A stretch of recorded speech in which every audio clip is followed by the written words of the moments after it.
All right. Hello, everyone. Welcome to another episode of the Benji-Sales live chat. It's so good to be back. It is so good to see everybody. How are you doing today? I'm doing pretty good. We've got a few topics we can talk about today. The big one is going to be coming up later today. Silent Hill is back, right? People have been waiting for forever. I've been telling you guys for 2 years that this was going to happen. This is one of the rare cases where I've known. We'll see. I mean, today's going to confirm it, but I've been pretty confident, given the source, that I know exactly what's going on. So I feel comfortable enough now that we're so close, now that some of it's starting to leak out. I'll just tell you guys what I know, how this came to be, and all of that kind of stuff if you got questions on it. Who knows? Maybe some of this info is going to end up being proven wrong here in the next, 2 hours? But I'm pretty confident in it. And some of the stuff's already leaking out. So we can talk about Silent Hill, what it means, how it came to be, all of that good stuff. We can talk about Overwatch, right? There was some questions the last 2 weeks about Overwatch 2, and we got some information on it. 25 million players in only 10 days. That's absolutely incredible. That puts it alongside the biggest free-to-play shooter launches we've ever seen, right? It's going to be right in line kind of with what Apex Legends did. They have a very similar tracking. To be doing those kinds of numbers, it's still top 3 most played on Xbox, 2 weeks after launch. The only 2 games ahead of it, it's been out for 2 weeks now, are Call of Duty Warzone and Fortnite, the 2 biggest battle royales. So player retention is looking pretty good early on. So we can talk about what it means for Blizzard, what it means for the future of Overwatch. There was a lot of questions. Is Overwatch still the huge franchise that it was at one point? It seems like the answer is yes, which I kind of told you guys I had a feeling would happen. The main reason Overwatch 1 died was it just stopped getting content, right? And it never completely died. I'd talked to you guys before on here how even with 0 content, that game was almost always in the top 25 most played games on Xbox. And that was with literally getting no maps, no heroes, etc. for years. So I had a feeling that once there was finally Overwatch again with new content, people were going to be very excited, and that has panned out. It's doing huge numbers, and it's keeping a lot of them. So we can talk about Overwatch if you want. There's a ton of controversy going around about Bayonetta, some crazy situations going on with the voice acting for Bayonetta. We can talk about that and so much more. So if this is your first time ever as part of my live chat, the way it works, it's a stream, it's a show, it's 100% driven by you, your comments, your questions. You just fill up chat, and we talk about the biggest news in the video game industry. There's going to be 2 ways to do that. First of all, of course, there's the free method. You just type a question, anything you want, and I get to as many free questions as I possibly can. If you want to guarantee that I get to your question, the way to do that is going to be a super chat, type a donation, whatever you want. I get to super chats immediately as soon as you drop them. Of course, don't feel pressured or obligated to donate into super chat. It's just a way to help support me in the channel and guarantee that I get to your question, because the free questions usually fill up too fast to get to all of them. One other housekeeping note before I start getting into your questions, guys. I just want to say thank you so much for 50,000 followers on Twitter. That is crazy. I can tell you, I never expected to hit 50,000. We were getting close here for a little while. We were at 47, 48. It's 50,000 followers now. That's crazy to me. I'm just a random guy that decided to come on the internet and talk about the video game industry and video game sales. So getting that kind of support from you guys is crazy. Like I said, nothing I ever planned on. So thank you guys so much for getting me there. It means the world to me. There's been a lot of growth this year. I think it was Benji was asking me on Twitter. He was like, wasn't it just 30,000 earlier this year? And it was. So, when this year started, I was back in the 30, and now we're over 50 with still 2 months to go. So that's crazy to me. Thank you so much, guys. Okay. And let's get going to your comments and questions. I think we're good to go. We got a couple super chats here right off the bat. Okay. Timmer72299 with a 2 super chat. Thank you so much, Timmer. It's great to see you, man. Thank you for always being so supportive. Hope you're doing well, Benji. Love your vids. I'm doing great. Like I said, back to lifting, which makes me so happy. I'm a weirdo that likes lifting weights. Some people hate it. I really enjoy it. As I've talked to you guys about, I was feeling pretty sick there for over 2 months I didn't lift, and it sucked. So I'm very back to being healthy, lifting weights, feeling good. Thank you so much, Timmer, and thank you for all of your support, man. You're amazing. Matt Duffy here with a 2 super chat. Thank you so much, Matt. Just like Timmer, always so supportive and kind. Benji, what are you hyped for in games and in life? Okay, so for games, I'll say a couple that I'm most hyped for the rest of this year, and then I'll give you a couple further out ones. I would say the 2 or 3 games I'm most excited for still coming out this year. God of War Ragnarok, obviously, that just looks absolutely incredible. I think God of War 2018 is one of the best single-player story games I've ever played.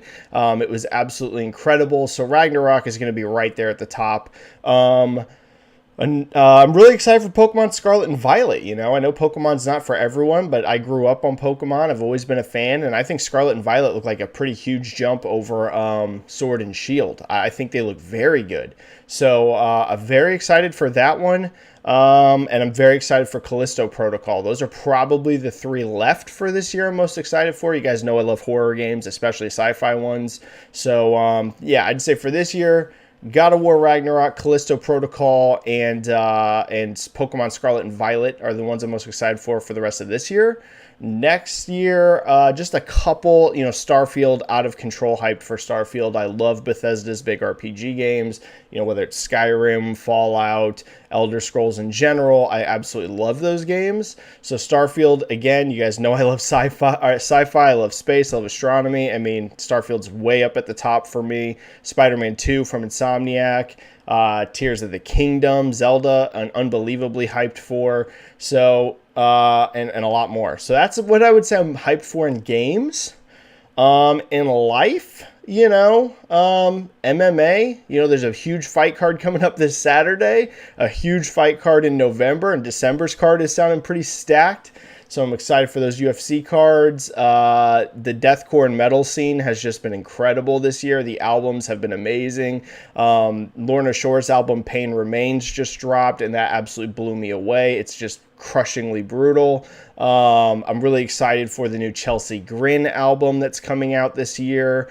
So just the metal deathcore scene is on fire right now. So that's some of the stuff I'm hyped for, man. Thanks so much. Mr. Real Shane here with a 2 super chat.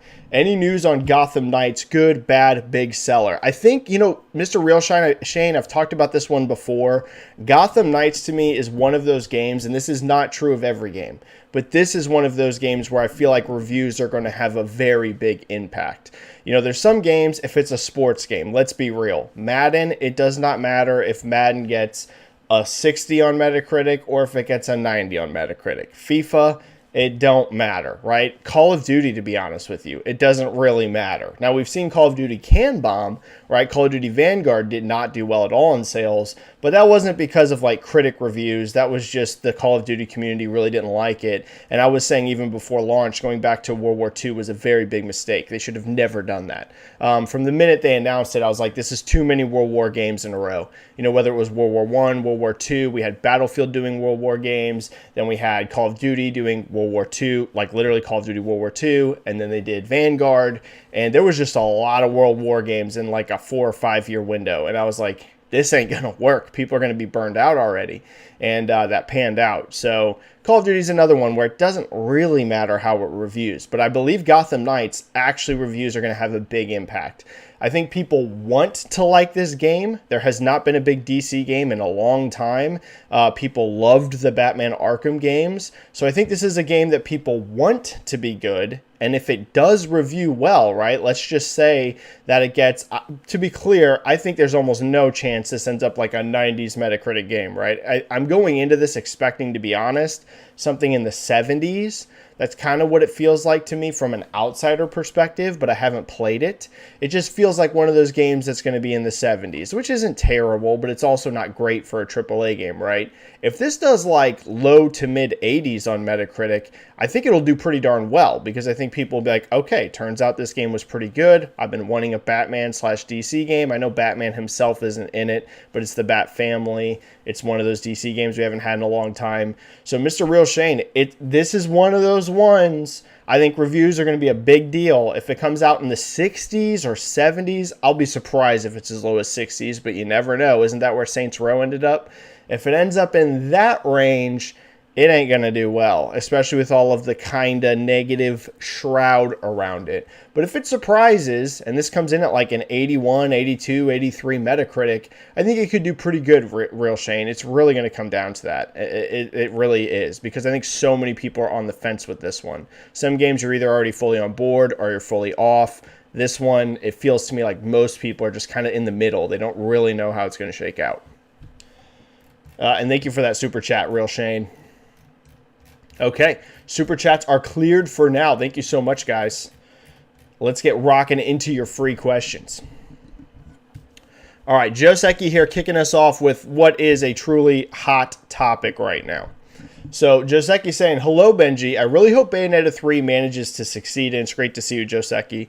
After the disappointing mess the people behind the game found themselves in, nothing will compensate the extreme harassment they had to endure in the past days, unwarranted harassment, but I hope they will find some happiness seeing gamers actually play the game. Hopefully, for once, all publicity is good publicity. Okay, let's talk about this Bayonetta situation.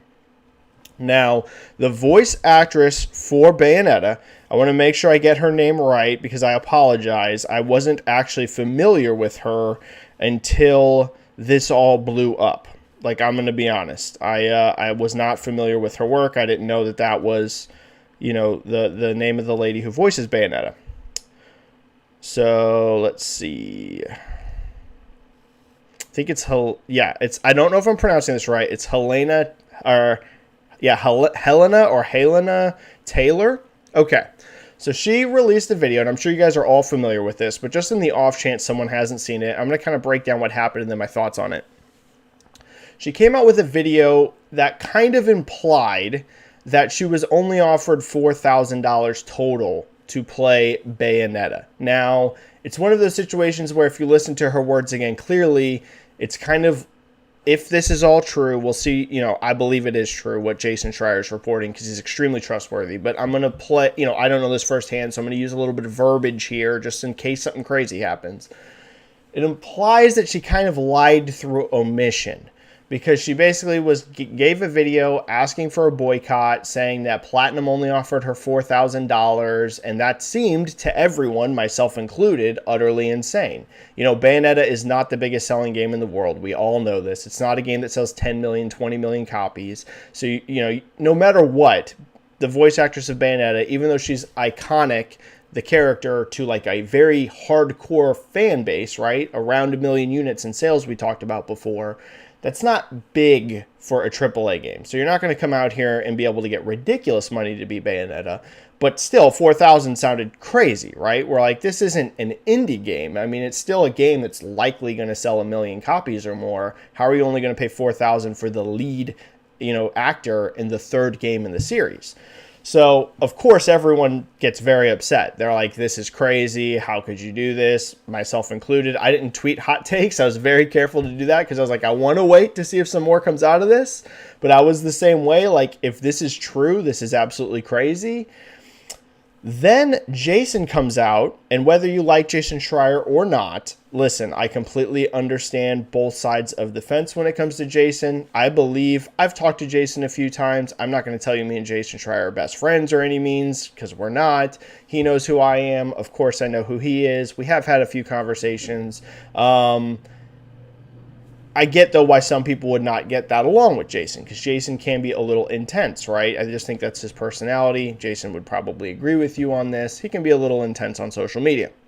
So, but like I said, whether you like him or not, his reporting is, I believe, the best in the industry. I truly believe that if you just want to go with strictly reporting, not whether you like Jason or not, just his reporting skills, I believe he is the best reporter the video game industry has. And he comes out with an article saying that he has seen proof, not just hearsay. You know, Jason's not going to report on something like that. If he's going to write a Bloomberg article, he's going to have very good evidence. And he said he has seen proof that she was offered at least $15,000, right? He said it wasn't $4,000 total. It was $3,000 to $4,000 per session, and it was going to be up to 5 sessions.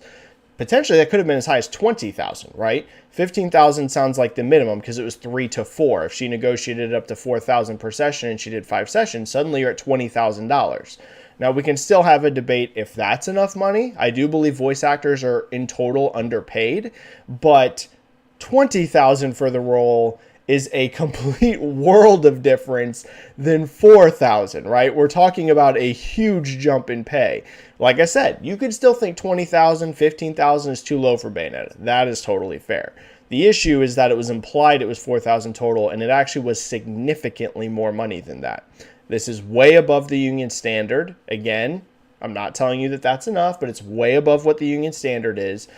In my opinion, Platinum actually did nothing wrong here, assuming this is all true. You can still believe she deserved more money, but their offer was way above union standard pay, and it wasn't like they offered her a crazy criminal rate, right? Which was what it was implied for before. They looked like super villains. You're like, how are you paying her $4,000 total for this? So what do I think about it? Is this going to help the game? Is it bad for the game? Here's the thing. I've never seen Bayonetta talked about more. Never in my life have I seen Bayonetta get more publicity than it has right now in these last few days. I'm inclined to believe that Bayonetta 3 is going to perform really well. I'll be honest with you. We talked about this before. Don't expect anything crazy out of Bayonetta. This franchise is not one that sells 5 million units traditionally. If this can hit 2 million, though, that will be a fantastic result, right? We know Bayonetta 2 sold over 1 million on Switch alone. So if this could do 2 million, that would be outright fantastic for Bayonetta, right? So that's the thing I'm going to kind of keep my eye on. I'm not telling you it's going to hit 3 million. It's just that would be very strong result. I think this publicity in the end is actually going to help. I think it could have potentially hurt maybe if more and more information came out about it and it was like, oh, wow, you know, Platinum has a history of this and they're super underpaying people. And like if it would have started snowballing that direction, it could have got to the point where the publicity was so bad, maybe you did get some people to boycott it. I think now that we all, it seems, know that this is not the situation, I think it just boosted the game's visibility. So as long as it reviews well, which the first 2 games did, I think it's going to be a hit. Yeah, I really think so. I think 1 million is pretty much guaranteed. And if this can hit 2 million, Joseki, that's going to be great. All right. Let's see. We got Travel Peck. Oh, wait, we have a super chat. Let me hit that super chat really fast. Anthony Johnson here with a 5 super chat. Thank you so much, Anthony. The UK is forcing Meta to sell Giphy after 2 years in court. It's clear the UK is blocking consolidation. How likely is the Activision deal now? You know, I've been saying ever since this UK stuff started blowing up, I feel like the Activision deal is on shaky ground right now. Now, I keep saying, because people keep asking me, Benji, do you think it's going to go through? And I always say to you guys, I'm just a guy that's reading what's online. I read all the documents I can, right? I try and do my due diligence. I'm not some person that just randomly throws out hot takes. You guys know that. So I'm doing the best I can to research it, but I'm not a lawyer. I'm not an expert in this kind of thing at all. So my opinion, you know, take that for what it's worth. I do feel like it's a bit on shaky ground. I do still think it goes through in the end because I think Microsoft's arguments are far stronger than Sony's. In this particular instance, but they are going to have a battle in the UK. It seems honestly like the only market they're going to have an outright battle in. I'll be honest with you, the FTC does not seem that way anymore. We talked about this before. Things seem to really calm down on the US side. It doesn't seem like there's much danger in the US passing this. Even Europe, mainland Europe, they made some comments recently, fairly recently, that they had not much concerns over it. The UK is the battleground for this deal. And there's some people saying, well, the UK can't block this. Here's the thing. They kind of can because the UK is such an important market for Microsoft. The government there has the power, right? That's not to say they would do this, but they have the power that if they do not approve this deal, they can block Microsoft from doing business in the UK, right? Whether it's just the gaming segment, they're just like, we did not approve this deal. You can't do any gaming business here. I mean, there's things they can do to shut it down. Microsoft could still go through with it, right? If UK says no, they're like, listen, we're not going to approve it. They can actually still do, yes, they can still make the acquisition. They can still acquire Activision Blizzard. That can still be done, but it could potentially hurt them in the UK. And the UK is a big market for Microsoft, not just for gaming, but think about all the other business that they do in the UK. So they want UK to approve this. It's very, very, very important for them if they did. If a very small country doesn't approve it, I'm going to be honest with you, Microsoft's probably not going to care. If it's a very small market and they're like, we say no, they probably would just be like, okay, that's fine, we don't care. Something like the UK, they really need that on their side. They need the FTC, they need Europe, they need that. What I will say is if, let's just say UK says no, because they can appeal, if the UK says no and both the FTC and Europe approve, I'll be honest, this is going to be outright almost impossible for the UK to still say no, right? If they reappeal and they're like, listen, we're getting approval everywhere but you, that looks awful on the UK.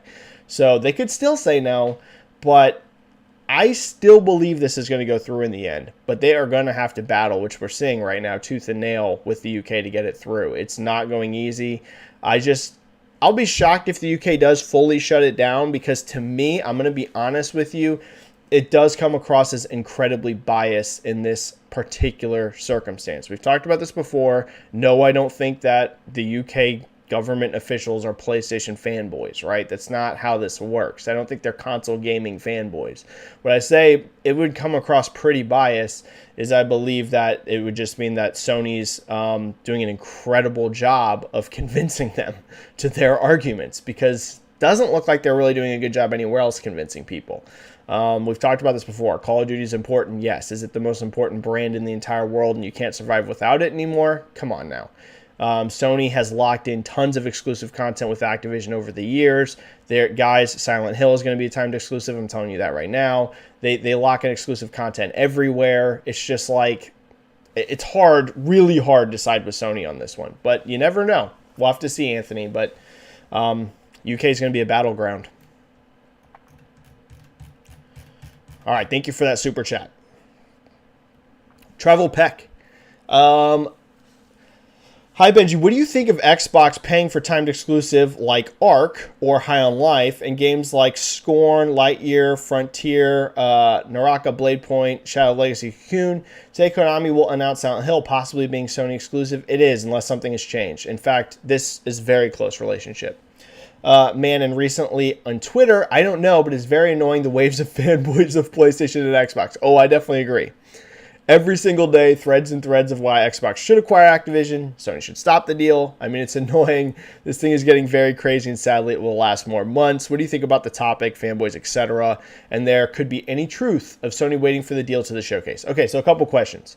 First of all, I also find fanboy wars very annoying. I don't engage with them at all. Zero. I think that's why a lot of pretty level-headed gamers do like following me, because I just do not get involved with that.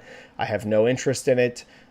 It's funny because even though I really care about console sales and how like an exclusive game is going to sell or something, I personally don't feel any sort of attachment to a brand. Like, it must do well. Like, I don't really care. I game on everything, and I'm not here to preach to you that you need to be that way. I really respect fans that are huge fans of a single platform. I just don't like when it gets toxic and people are just screaming at each other over mostly dumb stuff.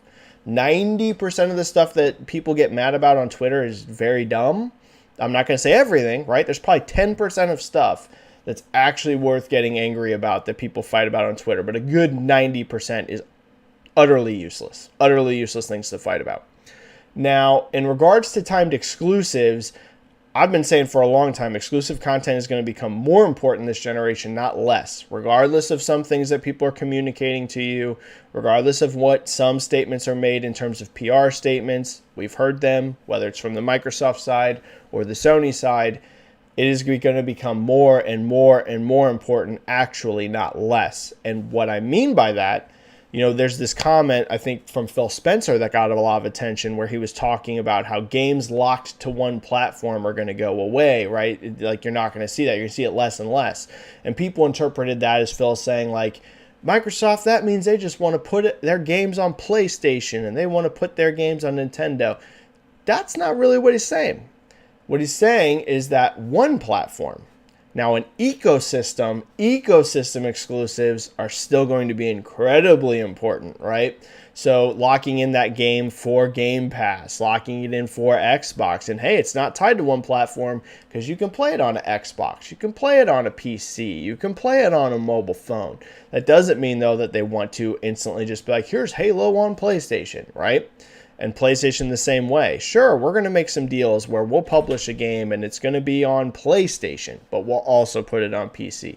The console ecosystem exclusives are still going to be incredibly important. And why do I know that? Look at all of the timed exclusives you're seeing everywhere. They're just everywhere. Whether it's Final Fantasy for Sony, whether it's these games that you just listed for Xbox, etc., including outright buying studios. It's an arms race.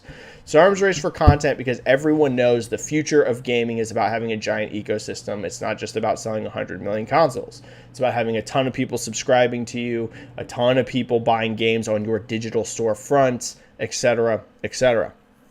So that's why you're seeing so much of it. It ain't going to go away. People are going to get frustrated about it, but that's just, the business side of things. And in regards to just the sheer amount of fighting, it is very, very high. It's annoying. The only thing I can say, Travel, is mute people. If you're on Twitter, use the mute button a lot. I use it very aggressively. So use mute. It's a great feature. Mute is a great button. I don't mute everybody, right? So don't take this as in, oh, I wonder if that means Benji must have muted me. That's not what I'm saying. I'm saying if you come on my posts and you're being negative all the time and you're always getting in fights with people, yes, you are probably muted. I'm going to be honest with you. If you come on my thing and you're polite and you're just like, hey, I don't agree with this point, that's fine. Everyone's going to disagree. But if you're just like every single tweet I have about Xbox, you're screaming about PlayStation or vice versa, yeah, you're probably going to get muted. So use that mute button, guys. It's very useful. Cameron Swear asking about sales expectations for Bayonetta 3. Yep, we just talked about that. Like I said, over 1 million would be solid because that puts you in Bayonetta 2 range on Switch. I'm sure they want better, but if you can at least do over 1 million, that's fine. This has never been a huge franchise. If they can get to over 2 million, Cameron, that's going to be great. That's going to be very, very, very good for them. So that's what you should keep your eye on. Hopefully this could get to 2 million. That would be an excellent result. But at least 1 million. If it's under 1 million, that's not good because Bayonetta 2 on Switch did 1 million. So that would be a definite disappointment. You definitely want this over 1 million. But 2 million, I would say, would be very good. That'd be a great result.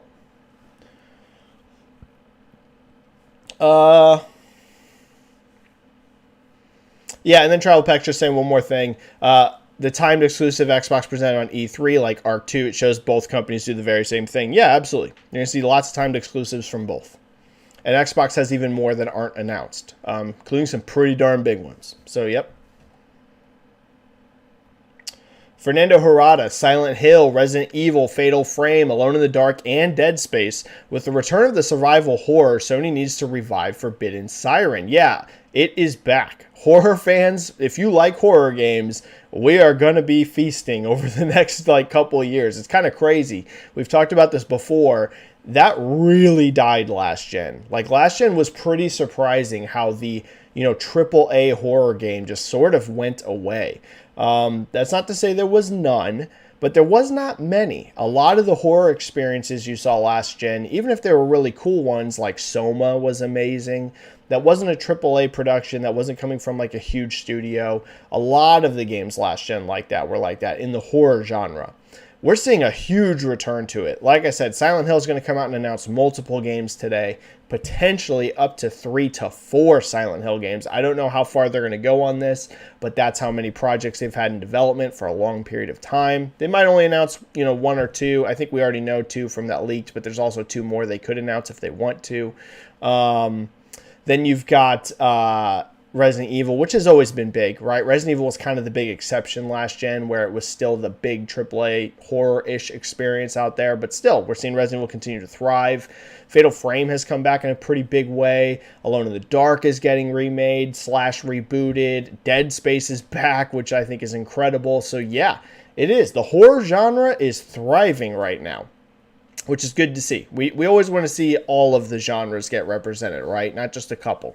Now, Forbidden Siren, that'd be cool. I don't know if you'll see that, but you're definitely going to see some horror from Sony. I believe one of them even leaked out, not the name of it, but the details. There is a Sony studio currently working on a horror game.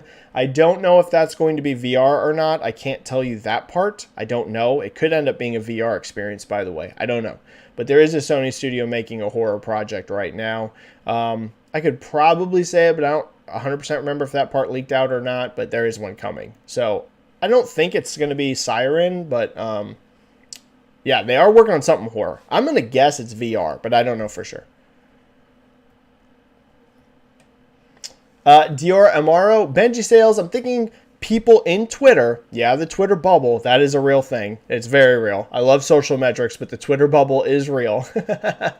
Says, oh my God, Sony is so bad. No showcase, they seem afraid, this and that. Xbox fanboys saying they're scared. PS fanboys saying they can't continue like this with no showcase without speaking. But then you see Herman with Kojima drinking, even pictures of them eating in restaurants. Yeah, Death Stranding 2 clearly getting announced soon. Sony execs in Japan eating Shu and other indie teams in Japan enjoying God of War Ragnarok.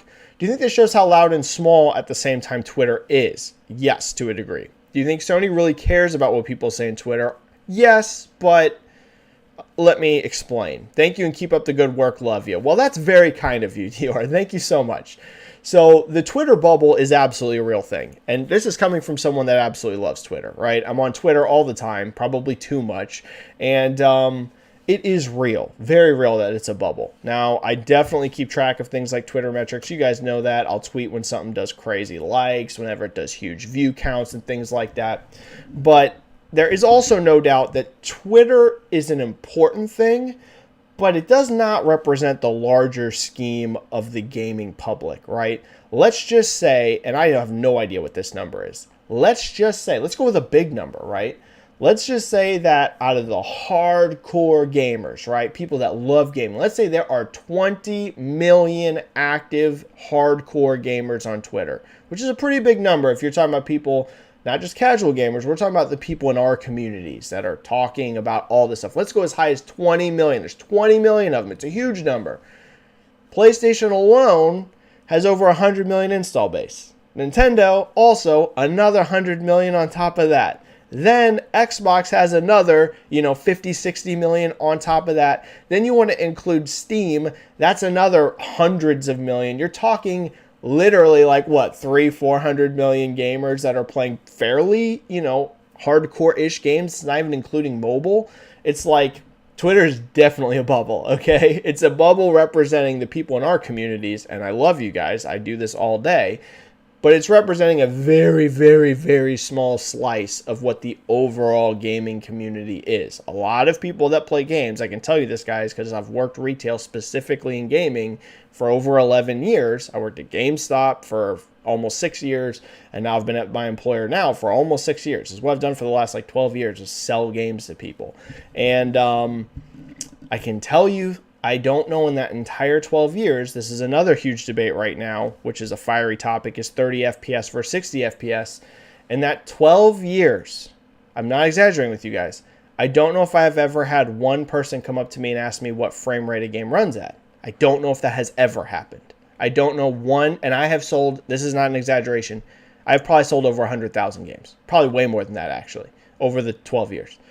I don't know if one time someone said, is this a 30 FPS or 60 FPS game? I don't know if that's ever come up. Now, it doesn't mean frame rate's not important, guys, so it's not what I'm sitting here trying to tell you. But what I'm saying is that if you read Twitter right now, you would literally think that if a game doesn't run at 60 FPS, the sky is falling, the world is ending, and no one will buy the game. Guys, that is representing such a small slice of the gaming community. Look at Overwatch. Did Overwatch have huge hype in our hardcore gaming community? No. 25 million people played it in 10 days. Like, it is a small slice. Be careful about assuming too much based off what people are saying on Twitter. Now, does Sony think that Twitter is important, right? What people are saying. Yeah, I do think so, but I also think they're taking the viewpoint that I'm saying. These are what our most hardcore fans think. This isn't necessarily what all of our fans think. but this is what our like very hardcore PlayStation fan base thinks. So I do think they pay attention to it. I do think someone like Herman Holst is reading, seeing what people are saying. He's on Twitter. He's fairly active. You see a lot of the big PlayStation developers very active on Twitter. So I think they do think it's important. They're like, hey, this is what our most hardcore fans think. We know we need to make them happy. But they're also aware this is our most hardcore fans. This isn't our overall gaming fan base, right? So always take that stuff with a grain of salt. Now, in regards to like the showcase stuff, I'm very surprised there's currently still no showcase. I have said before, I think Sony should have a showcase. I think people should be fairly critical of Sony if they go an entire year without having a showcase. That doesn't mean you need to say Sony's the worst company ever and we hate you and all this kind of stuff. But I do think as a gamer on their platform, you should have the expectation that you will get updates from them. So I do think it is perfectly okay if you're a big PlayStation fan to be like, hey, Sony, what's the deal? How come we got no showcase this year? If that ends up happening, there still is a small window they could squeeze one in.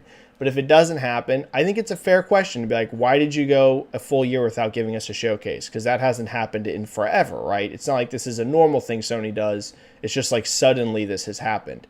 I have my theories. I just think their first-party games aren't ready to be shown. But, you know, we'll have to see. In regards to, like, Kojima, very clear Death Stranding 2 is about to be announced. We even have the leaked name for it. It's Project Ocean. He's teasing it like crazy. We've had images of him talking with the actors. It's very clear that this is what that Elle Fanning game is going to be. So I think Death Stranding 2 is going to get announced at the Game Awards. That's what I think. But maybe it's sooner. Maybe they do a showcase, a surprise showcase.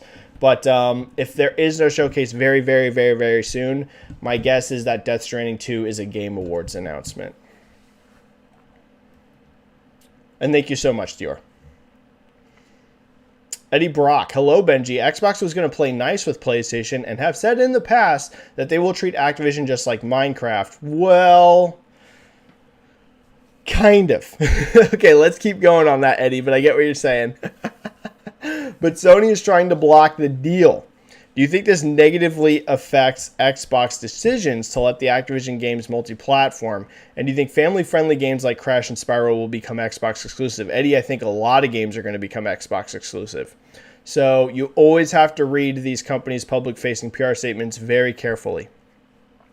They said that a lot of the biggest brands that are already multi-platform will remain multi-platform. And I believe them, right? There's no reason, let's say this Activision deal does go through in March, right? There's no reason for them to just stop supporting Overwatch 2 on PlayStation. Like, clearly it's a huge hit. The game did 25 million players in 10 days, and it's not really falling off. In fact, it's held the exact same position it's had on the Xbox Most Played charts since the day it came out, right? It debuted in the top 3, and it's still in the top 3. So there would be no reason to be like, okay, and now we're just, you know, we got Activision, we're not going to support Overwatch anymore. Diablo 4, that's already so far in development. It's already clearly very far in development on PlayStation. At this point, it would be pretty silly to cancel a PlayStation version. Let's say, by some miracle, they finish the acquisition before Diablo 4 comes out. At that point, the PlayStation version is basically done. There's literally no reason to cancel that version, right? Call of Duty, it has a contract locked in, has a huge fan base there. Makes sense, right? So I do believe you're still going to see a lot of stuff that's big multi-platform titles that have established on PlayStation still be on PlayStation. But you need to be very careful to read. They did not say everything's going to be multi-platform. This new Blizzard IP that's in development, it's a survival game. It's early enough in development. If that acquisition finishes, I'm telling you, I am pretty darn confident that will not be on PlayStation. Pretty confident that's going to be Xbox, PC, and, you know, xCloud. So, and I expect a lot of that kind of stuff. I think a lot of new IPs will be fully exclusive, right? Maybe if there's an Overwatch 3, you never know, right? Maybe that stays multi-platform. If there's ever Diablo 5, maybe that stays, you know, you never know, that sort of thing. You just don't know. But the idea that there will be no exclusives, to be very clear, there definitely will be some. Now, in regards to, like, do I think Sony being so aggressive to shut this down might backfire in terms of Microsoft playing more hardball in the future? I actually do, because this is like Sony is battling them. They didn't just be like, hey, we don't agree with this and we don't want it to happen, which you would expect. Any single person, if I'm working at Sony and I'm in favor of this deal, to be honest, but I'm sitting on the outside.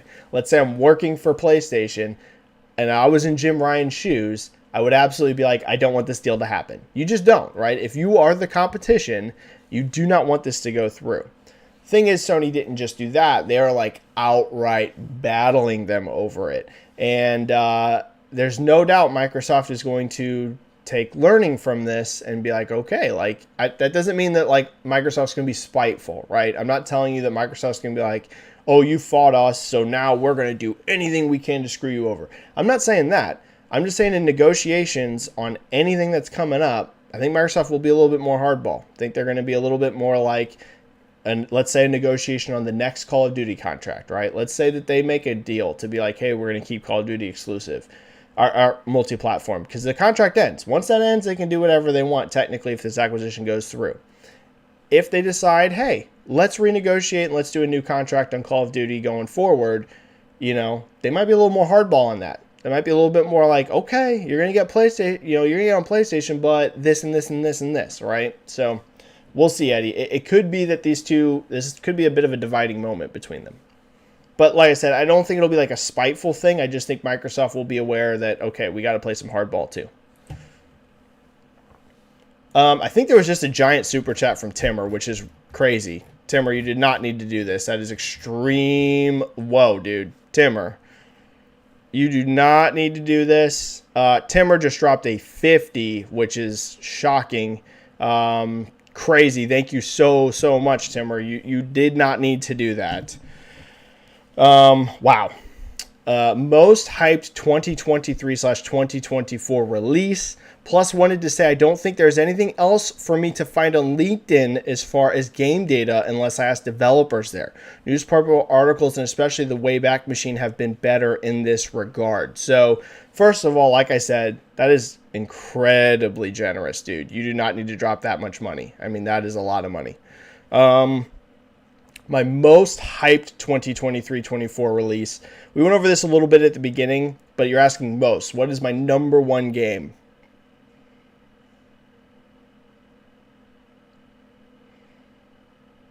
Out of ones with confirmed release dates, right? Like, you know what I mean, confirmed release date. I don't mean like an exact date. I mean, we know it's 2023. There's some games out there that are nebulous. Like, we don't know when Fable's coming out.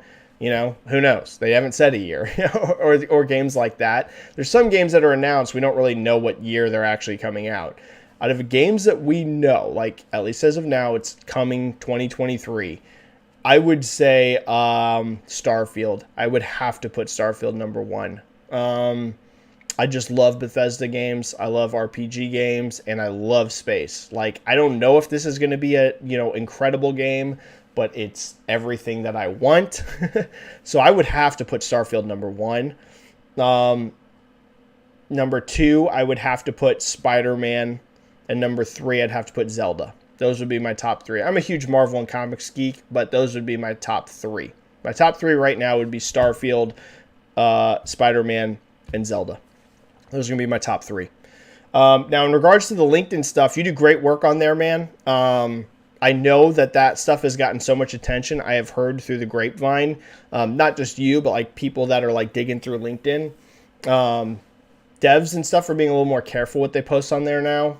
So I can get why you would say there's not a whole lot else to find, because people have started to realize in the industry that it's a place where people are pulling a lot of information from, which there's nothing wrong with that, right? You guys aren't doing anything wrong. If the industry was a little more open, you know, we wouldn't have to do those kind of things. So I think what you're doing is great, right? I have no issues with that. No issues with what other people are doing, finding stuff on LinkedIn. You're just informing us. But I know people are starting to be more careful about what gets posted on there because it gets so much attention on Twitter, right? If people find stuff about a project coming up or sales data or stuff, it can start to blow up on Twitter. So they are being a little more careful about that. So I'm not too surprised, Timmer, that you're kind of starting to run into a little bit of issues finding some stuff, because it is getting cracked down on a little bit. But you do great work, man. Keep it up. Keep it up for sure. You're a great resource for the community. All right. Thank you so much, Timmer. That was incredibly generous. All right, Yoda Soda. Benji, do you think PlayStation should have accepted Microsoft's deal to have Call of Duty games on PlayStation until 2027? Why do you think they refused such a good offer? I think that they are just in an outright battle over this. I think it's very clear. Listen, here's the thing. Whenever this first got announced, I knew it would be a potential, bad for Sony. Like, that's the thing. If you look at the whole industry, does this really negatively impact Nintendo? Not really. Nintendo barely even gets Activision games, right? So I can't see it hurting them. And if anything, it could end up being advantageous for them because Microsoft has hinted that they would put Call of Duty on it, right? Which would be big. I mean, if you could get Call of Duty on Nintendo, it's been a long time since there was a Call of Duty game on there. So I'm still of the opinion Call of Duty is probably going to remain multi-platform, even if this goes through. I know Microsoft has hinted like maybe we'll make it exclusive. Guys, I still think that Call of Duty is big enough that you don't... put it this way. If I was talking to Microsoft about this, and to be clear... I never paint myself as like this brilliant analyst guy, right? I'm someone that just talks about sales and stuff, but Phil Spencer follows me.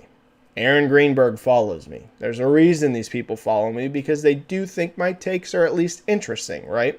Doesn't mean that they're looking to me to tell them how to run their business. They're way better businessmen than me, but they wouldn't follow me unless they thought that what I was saying was interesting. If I was talking to them, and they're going to know way more than me, I would be of the opinion probably keep Call of Duty multi-platform. Like, there's just so much money to be made there. But what I would say is make it very enticing to go to Xbox over it, right? Make sure you have that game day one on Game Pass, obviously. Make sure you have monthly rewards for playing this through Game Pass. Every month, when the new rewards drop, because Game Pass Ultimate people get what they call perks, make sure there's a good Call of Duty perk in there every single month. Hey, you're going to get new weapon camos. You're going to get new skins, whatever. Really entice people to come over to Xbox, but I would still keep it on PlayStation. There's just so much money to be made there. So you could convince some of the hardcore Call of Duty community to come over to Xbox, and you could also still make a ton of money having this game on PlayStation. So I would advertise that. But Sony is clearly extraordinarily concerned about this. More than I even expected. I thought they would be upset about it. I thought they would be like, hey, we can't let this happen. Jim Ryan and Sony have been so aggressive. It tells you how utterly concerned they are over this. So the only reason I could think is if Sony really did turn down a deal for till 2027, is they don't want to make any deals right now. They want to do literally everything in their power to shut this down. If they agreed to a deal, it could also make them look more weak in their arguments, right? They could look a little bit more like, well, if you're that concerned about it, why are you still making deals with Microsoft over Call of Duty? You know what I mean? So you never know. I also don't know for sure, and I've been reading these documents, did Microsoft truly extend an offer till 2027 yet? Because I don't know if they legally can because they don't legally own Activision. But maybe there was some like preliminary negotiations going on, but I don't know. That I don't know. I'm not a lawyer. So, but I would think that they couldn't outright offer a contract because they don't even own Activision yet. So maybe it was just a discussion. Like maybe it was one of those things that like, hey, come on, we'll extend it. But it's just not like we're going to actually sign a contract. Because the reality is people always tell you, we can't do anything about this business. We don't own them yet. Trust me, there's already plans in place within Microsoft about what they're going to do with Activision Blizzard.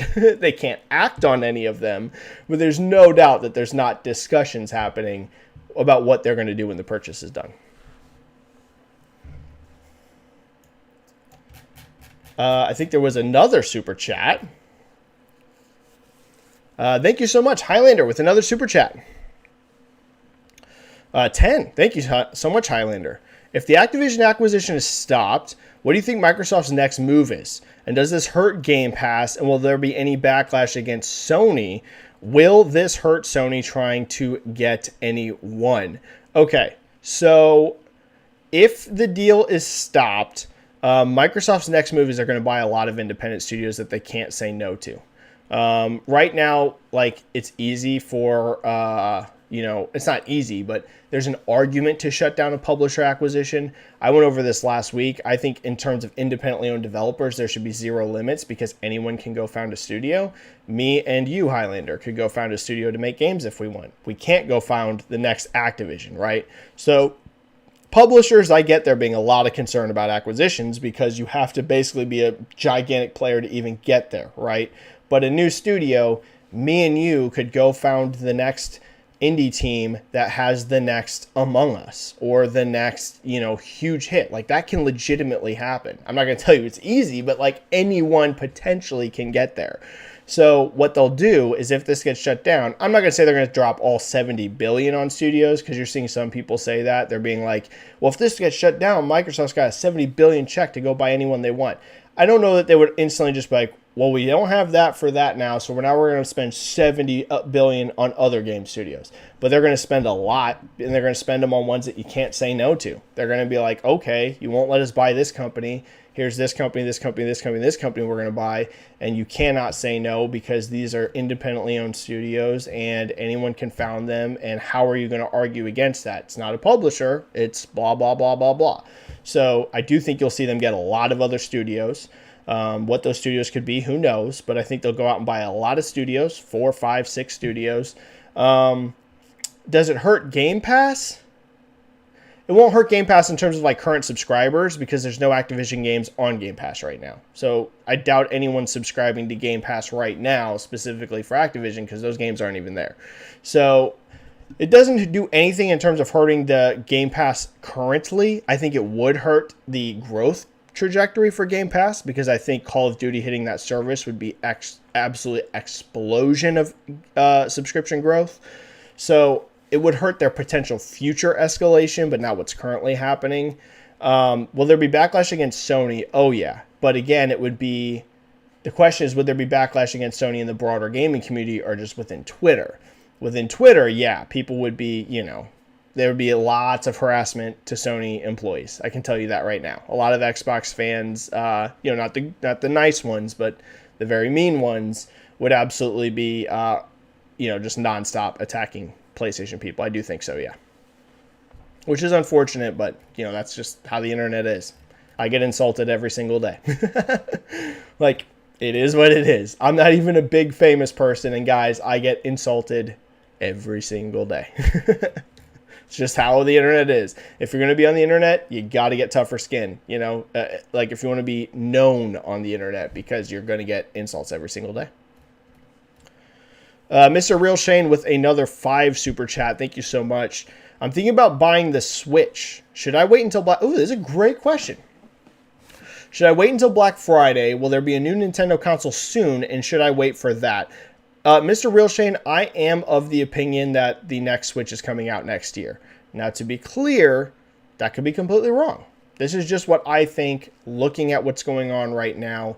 I do believe there will be a new Switch next year. Now, I don't know that that's going to be in the springtime. Some people are thinking it's going to be early in the year. I personally don't know about that, but I do think a new Switch comes next year. I've broken down on this channel a bunch of the reasons why I think it's going to happen. I could be totally wrong. Switch 2 could be 2024. I think there's almost no chance it's later than that. So the question would be, do you want to buy into Switch right now? In the last year to 2 years that it's like the only Nintendo platform. What I will say to you, Mr. Real Shane, is I believe the current Switch is cheaper than what Switch 2 will be. I've said this. I think Switch 2 will be $399. I do think the price is going to go up. Prices on everything have gone up with inflation, and I think Nintendo knows they can get away with it because the $350 OLED Switch still sells amazing, right? And that's just an OLED version of the current model. I think Nintendo knows that demand for Switch is so naturally high. $400 is a big price tag, but it's not the end of the world, right? It's not $500 like we're seeing for Series X and PlayStation 5, and even more for PlayStation 5 in some parts. So I do think it'll be $399. So you can potentially get a Switch right now cheaper than what the Switch 2 will be if that's a big deal for you. And the other thing is Switch already has a giant library of games. So you're already going to have a ton of amazing games right there day one that you can go buy right now and not have to wait for that library to build up. So I still think it's worth buying a Switch right now if you're not that concerned with there potentially being a new one, in the next year or two, right? If that's not that big a deal to you and you're like, well, I'll just buy Switch 2, in 3 years or something, then yeah, dude, go in, buy it. You're going to have a huge library of games day one that you can buy. If you're a little more on the fence and you're like, I would like a Switch 2, maybe wait, Mr. Real Shane, until early next year to see what shakes out. Because I do think if Switch 2 is coming next year, we'll know by the springtime. I think even if Nintendo themselves don't announce it, enough will leak, we'll know it's coming. So if you're that worried, maybe wait until, April or May and see what happens there. Because if there's nothing by then, Switch 2 will be 2024. And then another super chat here from Benji with a 5. Benji, any chances Microsoft will get exclusive Marvel or Star Wars games? If not, why Sony was able to and not Microsoft? Well, Benji, it sounds like Disney approached Microsoft and they said no. We've had this conversation before, so I won't spend too long on it. But there was a report that came out, I believe, in a book. I don't remember exactly where it came from, but it's very reliable. I think it was someone that actually was working at Disney or something like that. And they approached Microsoft before Spider-Man even got made by Insomniac. Before it was out, I should say. And they were like, hey, when they were shopping around Marvel games, like, do you want to make a Marvel game? And it sounds like Microsoft said no. So that would be why. I believe that Microsoft is focused on their own IP right now that they own. And we'll have to see, Benji. I don't think it's impossible that you see a Marvel or Star Wars game, but I think they're going to have a studio that wants it. I don't think you're going to see Microsoft be like, hey, let's just pick a random studio. Hey, Obsidian, you got to make a Star Wars game. Or, hey, 343, you got to make a Marvel game, right? I really can't see Phil Spencer doing that. That just isn't his management style from what I can see from the outside. So, Benji, I think it could happen. But I think you would have to have someone like Obsidian approach Phil Spencer and be like, hey, dude, we really have this brilliant idea for blah, blah, blah Marvel game. We really want to make it. Can we make this deal happen? Then I think you might see Phil be like, okay, let's try and make this happen. I just don't think Phil himself is going to demand we must make Marvel or we must make Star Wars. It's going to take a studio really wanting to do it. All right. Super chats are cleared. Thanks so much, guys. That was a lot of super chats. Let me get back to your free questions. We're still going to be going for a little while, guys. So if you still have a lot of free questions, don't worry about it. I'm still going for another probably, 20 minutes or more. Casual Gamer, don't you think Herman's comment regarding acquisitions is a bit odd? He said they only acquire studios that fit like a glove, but how does Firesprite, Haven, Nixxes fit like a glove? Well, okay. Actually, it does, but in a weird way. Let me explain. Firesprite fits because Firesprite's going to help them with VR. That I don't think that's everything that's Firesprite's going to do, but Firesprite is a talented VR developer, right? They've made VR games before. What's the name of that one? The Persistence or something, I think. Let me see. I think that's what it's called. Yep, the Persistence, and they're working on Horizon Call of the Mountain, too. So that's going to help them with VR development. Firesprite has made VR games. They have talent in VR, so that's how Firesprite fits. And I'm sure they're going to do some non-VR stuff, too, but that's going to be very useful for them, having people that are used to making VR games. Haven, now this is the one that's the least fit like a glove of all of them.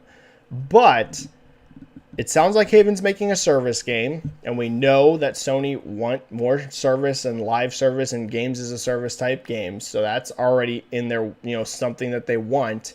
And it sounds like Mark Cerny really likes what Haven's doing with technology.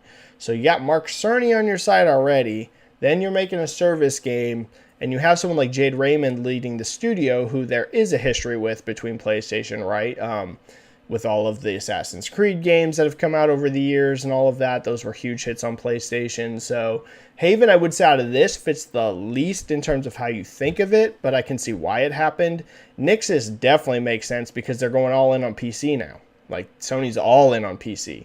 They straight up told you that service games are going to be hitting day one and that it's only going to be potentially a year wait on single player games. So like that's all in. That's as all in as you get besides day one on also the single player games.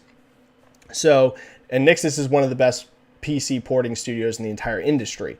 So Nixxes definitely makes sense. So I would say Firesprite and Nixxes, great matches. I think it's actually Nixxes. Haven, a little less so unless you dig into it and then you kind of see why it happened. Jason's going to ask this, and I missed it earlier. I forgot. Someone else asked this too, and I'll address it. Do you think there's truth to the rumors that say PlayStation isn't going to host a showcase until the CMA decides about Activision deals? True. No showcase in over a year, so could it be true? No, I don't believe this even 1%. It doesn't make any sense. Now, where this rumor came from is not a reliable source as far as I know. I don't even know who this person is. Usually the reliable rumors come from people you've at least heard of. I don't even know who this person is. I saw it get attention on Twitter, but as far as I'm aware, this person has zero track record of being correct. Doesn't mean they have a track record of being wrong as well. It just means this isn't someone I've ever heard of being a reliable source. And also, I don't understand the thought process around how that would affect the Activision deal. Makes no sense. Literally none.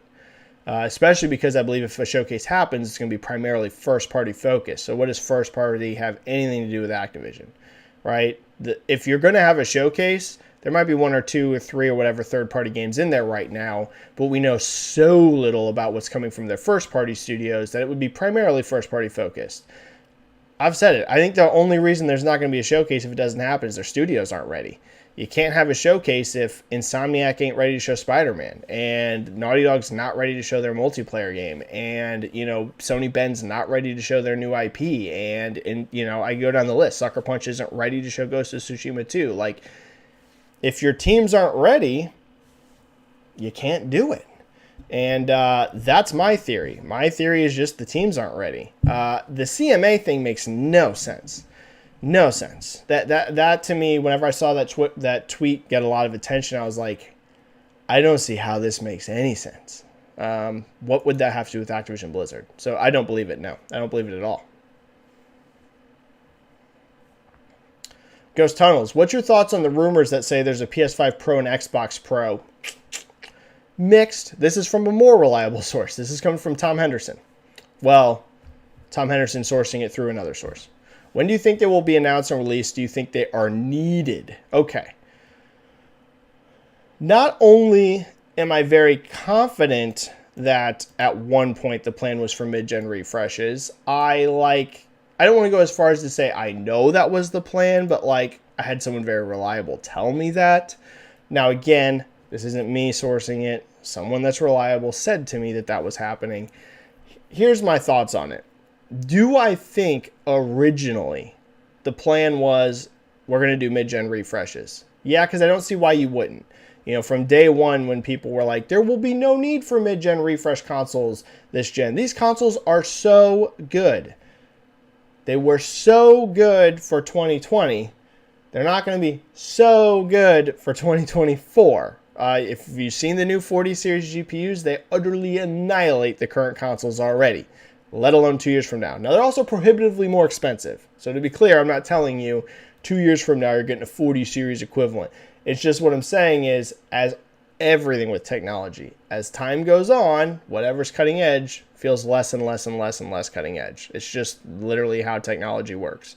So, and last gen, PS4 Pro and One X, late in the life cycle, accounted for roughly 20% of your sales, right? Now that you can give or take per month, some months a little higher than 20% in sales, some months a little lower than 20% in sales, but 20% is a significant chunk of your sales base, right? So, A, it's going to be useful later in the cycle, and B, just like you're already seeing games at 30 FPS in these consoles. Listen, I got a lot of drama for saying this online, but I'm not suggesting, I am telling you guys it's the reality. There are 30 FPS current gen only games coming. You guys can be very mad about that. That is totally fine. Do I think there's going to be more 60 FPS games this gen than last gen? Absolutely. As these engines get heavier and heavier, guys, have you seen how many studios are switching to Unreal Engine 5? I can tell you right now, Unreal Engine 5 is a very heavy engine. Now, it doesn't mean that you can't get 60 FPS games on Unreal Engine 5. That's not true at all. You absolutely can, but it is also very heavy. And if you're going to have a giant open world Unreal Engine 5 game, guys, do I think the next Witcher game 60 FPS on consoles? Probably not. I'm just going to be real with you. I'd be very surprised if The Witcher 4, whenever it ships, giant open world Unreal Engine 5 game is a 60 FPS game. I'll be very surprised. I'm going to be honest with you. I'll be very surprised if Starfield's 60 FPS. I don't know if it's going to have a mode. That game wasn't even a stable 30 at E3. Not 60. It wasn't even a stable 30. And Bethesda is not a studio that is known for cutting-edge, incredible technology that runs fluidly. In fact, they're known for the opposite. So, hey, 60 FPS Starfield, amazing. I really hope it happens. I ain't expecting that. I'm expecting Starfield to be 30 FPS. So, do I think there is a very real scenario where a Pro could be useful? Absolutely. The main thing is, I don't know if it's going to be financially viable now. I think at the beginning of this generation, whenever they were designing and conceptualizing these, like how this gen was going to play out, I'm sure it did kind of make sense. Hey, 4 years from now, we can probably put out, more cutting edge consoles. The problem is COVID happened and also inflation happened. And now we're looking at a worldwide economy that doesn't look great, right? It hasn't completely crashed, but it also ain't super strong. So Ghost Tunnels, what I'll say, do I think this was probably a thing they were exploring? Yes, because you plan these consoles out years in advance, right? You don't just all of a sudden decide, hey, we're going to make a Pro a year before it comes out. You start designing that thing years before it comes out. So do I think they were planning probably on doing it? Yes. I just don't know that it's going to financially work. I don't know if it's going to work. I don't know if they can literally get a product out there that's not extraordinarily expensive, that's more powerful than this in the next 2 or 3 years. I just don't know. If they can, I think they will. But I don't know, man. I don't know. Things are very expensive right now. Make sure there's no super chats. No, there is not. Miles Morales. Benji. Do you think third-party games will target 30 FPS on consoles? Here we go. Meanwhile, first-party studios will target 60 FPS. And why not give the players choice? Requiem and Gotham Knights come to mind. Okay, so people got super mad at me, which, you just got to expect, because I personally don't care if a game's 30 FPS. To be clear, I never told people, you must care if a game's 30 FPS. Like, I don't like you if you say all games should have 60 FPS modes. Never said that. I just said my opinion. I don't really care. Like, do I like 60 FPS? Absolutely. Do I love it when a game has a 60 FPS mode? Absolutely. There are some games that I've played where I have chosen 60 over 30. Ghostwire Tokyo, for example. I feel like that game played so much better at 60 FPS mode, even with the resolution hit, than it did at 30. Like, it just felt way better being first person, things like that. It just felt way better to me at 60, so I chose that mode over the 30 mode. However, I played Horizon Forbidden West completely on the 30 FPS mode. I did not play that in the 60 FPS mode. And didn't bother me one bit. I'm playing A Plague Tale right now, and it's one of the best looking games I've ever played in my entire life. And that's 30 FPS, and it's not bothering me one bit. Now, do I think more games should have 60 FPS mode? So like you said, they can have a choice? For sure. Absolutely. I think there will be way more 60 FPS options this gen than you got last gen. One thing people forget, though, is the reason you got so many 60 FPS games early in this gen is exactly what we've been complaining about. There are almost no current gen only games. There's almost none, guys. There is almost none. Never in the entire history of the video game industry have we been this deep into the cycle with so few current gen only games. So it's very easy. I'm not going to say easy, but it's easier if you're making a cross-gen game that's already going to run on the terrible CPU that's in the Xbox One and PS4, because it's a terrible CPU. If you're designing around that, guys, it is infinitely easier to go 60 FPS on next gen. Once you're designing your core features, your whole experience around these new hardwares, you're going to be able to push it way further. That's not even up for debate. You're just going to be able to. The CPUs are such a big jump. The GPU is such a big jump. RAM is so much more improved. If you're only targeting that spec, your floor is infinitely raised higher compared to last gen because those CPUs were utter trash. So the question you guys need to ask yourselves is, do you want games? Because what's the other complaint you guys keep seeing? Because I see this constantly on Twitter. I see it literally constantly. These consoles are so underwhelming. These consoles, it just looks like better versions of last gen games. You guys know why it looks like that? Because they are better versions of last gen games. You are getting games that were designed for last gen on these consoles. So the question you guys need to ask yourselves, and you could be totally fine with this, guys. I'm not telling you how to feel. The question you need to ask yourself is, if you are one of these people that has been like, why do all these games just look like polished versions of last gen? If you want everything to be 60 FPS, that is what you're going to get, okay? If you want these to be pushed, and I'm not telling you there's not devs that aren't going to be able to push this and also get 60. There is. You guys need to keep in mind, though, every game is different, and the further you push that geometry, and the further you push that AI, and the further you push that physics, guys, development isn't just free infinite resources. That's not how it works. If you want these things to look way better than last gen, you're going to get a trade-off. Like, that's just the reality. It's not magic. These machines are powerful. They're not magic machines. As you push them, you're going to sacrifice frame rate. So that's the thing you need to ask yourselves. Are you going to get games that look better than last gen and are also 60 FPS? There is zero doubt. You are 1,000% going to get that. But it's not a magic bullet. Not every game suddenly gets that. If you want a game to have a huge jump over last gen and look just utterly way better and have way more interactive physics and way more crazy things going on, you're going to take the frame rate hit. So some devs are going to prioritize having a 60 FPS mode, and they're going to make sacrifices to get there. That is literally how it works. You don't get free frames. You get free frames by sacrificing in other areas. So you're going to get games like that, and there's going to be tons of people that love it, myself included. I love 60 FPS games. But there are going to be studios that want to push it. They want to have, let's get super advanced physics. Let's get crazy levels of geometry that were never possible last gen. And those games are going to have to go to 30. So just be prepared for that. So are you going to see 30 FPS games this gen?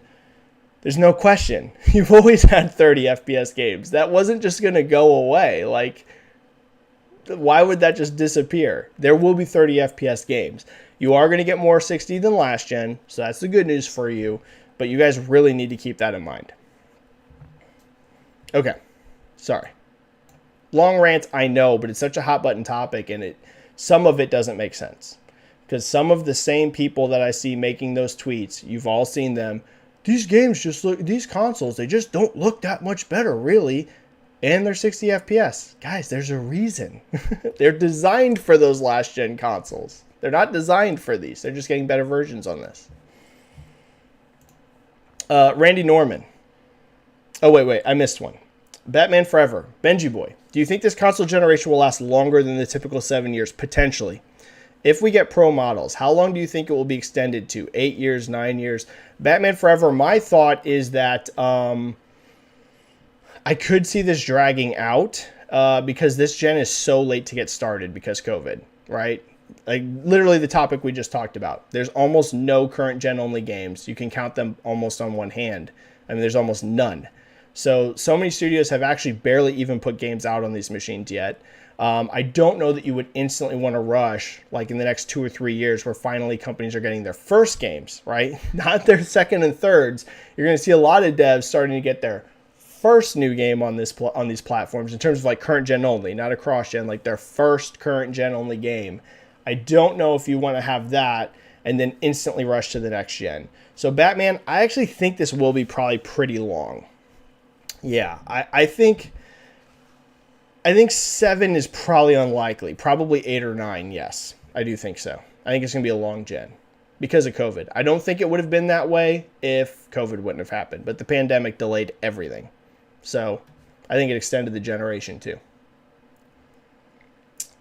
Randy Norman, Benji, do you see the leaked screenshot of Avowed? Also, what is your opinion on Redfall, rumored to have a similar Game Pass deal like Forza Horizon 5? Do you think Starfield and Forza Motorsport will also have Game Pass? A Game Pass deal. I think you mean with the upgrade. Yeah, it's brilliant. So 2 parts here. I did see the leaked screenshot for Avowed. I think it's going to be awesome. I think Obsidian makes great games, and I'm very excited for it. So yeah, looks great. And that was apparently very early in development. The leaked screenshot, from what it sounds like, was from something that leaked like over a year ago. So this is like a pretty early build. From what I understand, I could be wrong, but I don't think this is a current build. This is something from like over a year ago. So sweet. I think Avowed's going to be awesome. Now on Redfall and Redfall having the Forza Horizon 5 type deal, for any of you guys that missed this, this was one of the more brilliant things Microsoft's ever done. And I think they know that. And I think they're definitely going to do this in the future. And it's so smart. So for anyone that missed what happened with Forza Horizon 5, what they did, because one of the arguments is always like, yeah, how are you making a ton of money off these first party games if you're putting them on Game Pass, right? It's on Game Pass and, you know, it's just free if you're a subscriber. Well, what Microsoft did with Forza Horizon 5 was they allowed you, hey, if you're playing this through Game Pass, we'll sell you just the Ultimate Edition upgrade, not the whole game. You can buy just that upgrade package to get you the Ultimate Edition, which had, you know, like the extra car packs and the early access and all of that stuff. They're like, we'll sell you that. And you can buy just that, get all of the Ultimate boosts for the Ultimate Edition, but still just play the game through Game Pass. So that way you don't have to come out and give us like whatever it was, $100 for the Ultimate Edition. I think it was $40 for the upgrade. And you don't have to spend the $60 to buy the game. And you saw, this isn't an exaggeration because we know because of people who played it through the early access period, which had the leaderboards, millions of people do that. And that was like $40. If I remember right, it's like 30 or $40.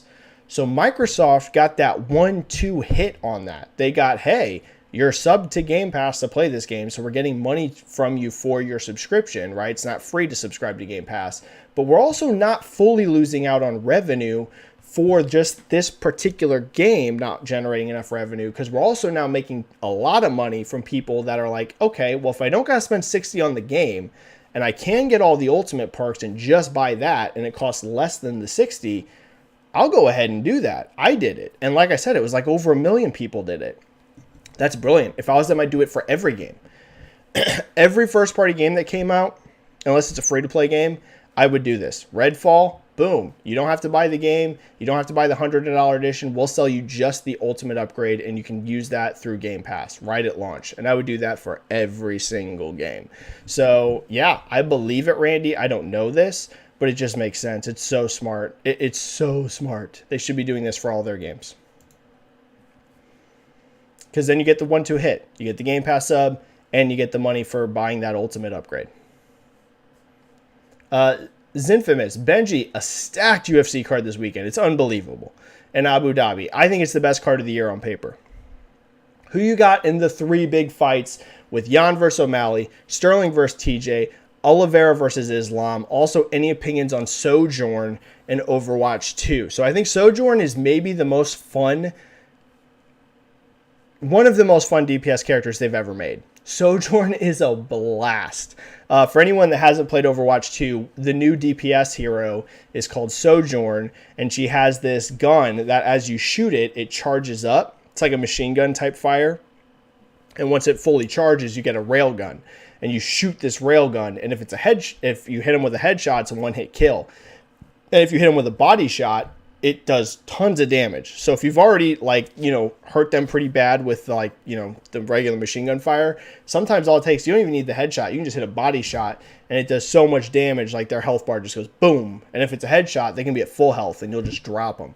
And she also has tons of mobility. She can like slide, she can jump super high. She is so much fun to play. She is literally one of the most fun heroes they've made in that game, in my opinion. She's just a blast.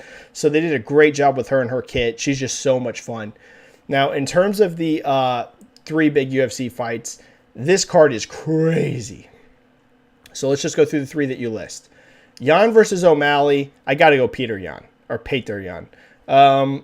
Listen, I like Sugar Sean. He's a showman. He's a huge star. And he's got great striking. Like, whether you like Sugar Sean for his personality or not, the guy's striking is awesome. But I just don't know that he's ready for the step up in competition that Jan is. I mean, he's a freaking monster. Former champion, skilled everywhere, and durable and tough. Listen, I like Sugar Sean. It'd be really cool and exciting if he won, but I'm going to pick Peter Yan in this. I just can't see O'Malley beating him. Sterling versus TJ. I'm going to go, I don't know if this is the popular pick or not, but I think Aljamain's going to beat him. You know, some people were really impressed with TJ in his last fight, but I was not. I actually had the opposite stance. He showed a lot of toughness. I know he got injured in the fight, but he got injured from something Corey Sandhagen did to him. And I also thought TJ lost the fight. I'm just going to be real. I do not think TJ Dillashaw won that fight. I had it 3-2 for Corey Sandhagen. And he struggled with Corey. Like, it was an all-out brutal war. And listen, MMA math doesn't always work, but Aljamain destroyed him in the first round. And listen, I know it was on somewhat short notice, but Peter Yan also completely destroyed Sandhagen, and Sterling beat Peter Yan. Like, again, MMA math doesn't always work, but I feel like I'll be pretty surprised, actually, if TJ beats Aljamain. I think Aljamain's going to take him down and control him. So I'm going to pick Aljamain Sterling in that fight, potentially by submission, like in the 3rd or 4th round by rear naked choke. Oliveira versus Islam. This, to me, is literally a coin flip. I don't know. If you want me to pick, I'll pick Oliveira because I think his advantages in the feet are pretty significant. But Islam's wrestling is unbelievable. But if you ask me to pick, I'll say Oliveira. But this, to me, is truly a coin flip. I have no clue. This is about as 50-50 of a fight as I've seen. It could go either way. All right, guys, I think I'm going to actually have to bounce. I got some stuff I got to do, so I'm sorry. I'm going to miss a few questions here at the end. Let me make sure I got all the super chats. Yeah, that's it. I'm sorry, guys. I'm going to miss some of your questions. I really apologize, but we went for almost an hour and a half, but I got to go. I got some stuff I got to get done. So thank you so much, guys, for showing up to the chat. I appreciate all of you so much. I apologize to the questions that I could not get to. I'm super, super sorry, but we will be back next week with another chat. Subscribe to the channel if you are not already. Like the video if you haven't. It helps the YouTube algorithm. Follow me on Twitter if you're not already. I'm sure if you're here, you already do. But in case you don't, follow me there on Twitter. Thanks, everyone. I really apologize I can't go longer, but I've got some stuff I've got to get done. And I'm like right at almost an hour and a half. So thanks so much, guys. Have a great day. It is awesome seeing you. Stay safe. Play some games. And I will see you guys either here on YouTube next week or I will see you here on Twitter very soon. Thanks, guys. Bye. Have a good one. Bye, bye, bye, bye, bye, bye, bye, bye, bye, bye.